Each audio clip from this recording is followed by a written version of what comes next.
Et si l'IA, qu'on a longtemps vu comme l'outil privilégié des arnaqueurs, devenait maintenant l'arme des consommateurs pour se venger. C'est un retournement de situation assez incroyable qui est en train de se passer dans le monde du commerce en ligne.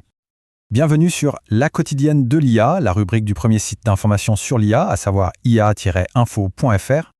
Pour décortiquer ce phénomène, on s'appuie aujourd'hui sur un article de fond passionnant, écrit par Didier Taormina et qui a été publié en février 2026. Bon, alors rentrons dans le vif du sujet. La grande question, c'est comment est-ce que l'intelligence artificielle a pu comme ça changer de camp pour se retrouver du côté des consommateurs?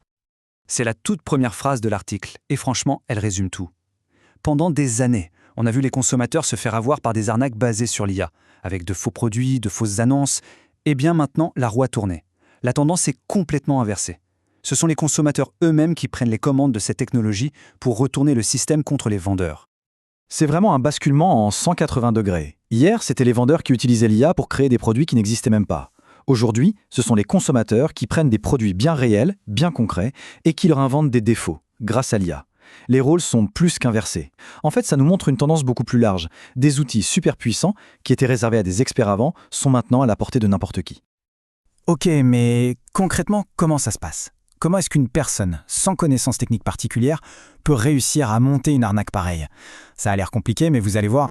En fait, le processus, c'est d'une simplicité, mais vraiment déconcertante. C'est simple comme bonjour. Première étape, on commande un article en ligne. Deuxième étape, on le reçoit. Il est en parfait état. Et là, troisième étape, c'est là que la magie noire opère. On utilise une IA pour générer une photo du produit, mais avec un défaut. Une fissure, un peu de moisissure, ce qu'on veut. Et hop, quatrième étape, on envoie cette photo truquée au service client et on demande un remboursement. C'est tout. Et le pire dans tout ça, c'est que les outils pour faire ça sont partout, accessibles à tout le monde. On parle d'IA générative que tout le monde connaît, ou même d'applications spécialisées sur son téléphone. Les interfaces sont super simples, pas besoin d'être un expert en informatique, non, il suffit de taper « Ajoute une fissure sur cette tasse ». Et pour couronner le tout, des tutoriels qui expliquent comment faire, ça pullule sur les forums, sur les réseaux sociaux. Forcément, ça aide le phénomène à se répandre comme une traînée de poudre.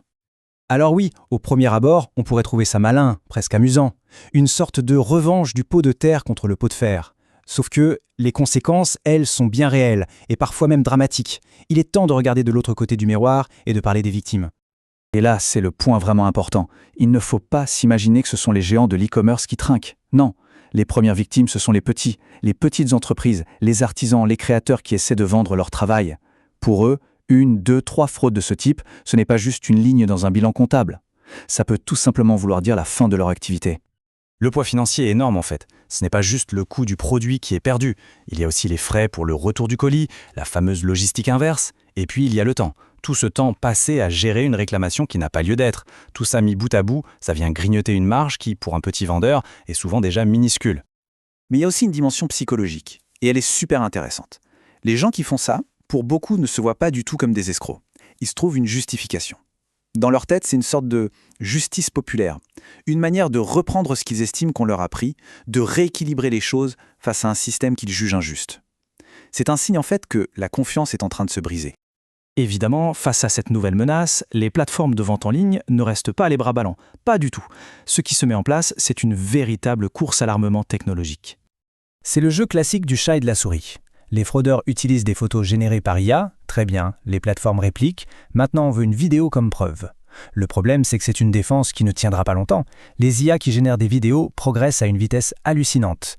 Donc la prochaine étape, c'est quoi ? Des outils de détection, eux-mêmes basés sur l'IA, pour débusquer les fausses vidéos. C'est une escalade qui semble ne jamais devoir s'arrêter. Mais au-delà de cette bataille purement technique, cette histoire pose une question beaucoup plus profonde. Finalement, quel est l'avenir de la confiance ? Pas seulement dans le commerce en ligne, mais dans tout notre monde numérique. Et c'est là tout le dilemme. Comment est-ce qu'on peut protéger les vendeurs, ce qui est nécessaire, sans pour autant que chaque client honnête qui a un vrai problème se retrouve face à une procédure digne d'un interrogatoire ? C'est un équilibre super fragile, vraiment difficile à trouver. Heureusement, on n'est pas sans solution. Plusieurs pistes sont sur la table. D'abord, bien sûr, l'éducation, la sensibilisation du public. Ensuite, le développement d'outils de détection toujours plus performants. Il faudra aussi, sans doute, adapter les lois et les règlements. Et puis peut-être remettre un peu plus d'humain dans la boucle des réclamations. Une autre idée intéressante, c'est de responsabiliser directement les développeurs d'IA, par exemple en les obligeant à mettre une sorte de tatouage numérique, un watermark, sur tout ce qui est généré par leurs outils.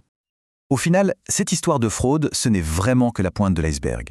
Et la conclusion de l'article le dit très bien, le commerce en ligne est devenu un immense laboratoire à ciel ouvert, un endroit où on observe en direct le choc entre l'innovation technologique qui va à toute vitesse et notre besoin de garder un semblant d'ordre social et économique. Et ça, c'est une question qui nous concerne tous, bien au-delà du simple fait de cliquer sur « Acheter ».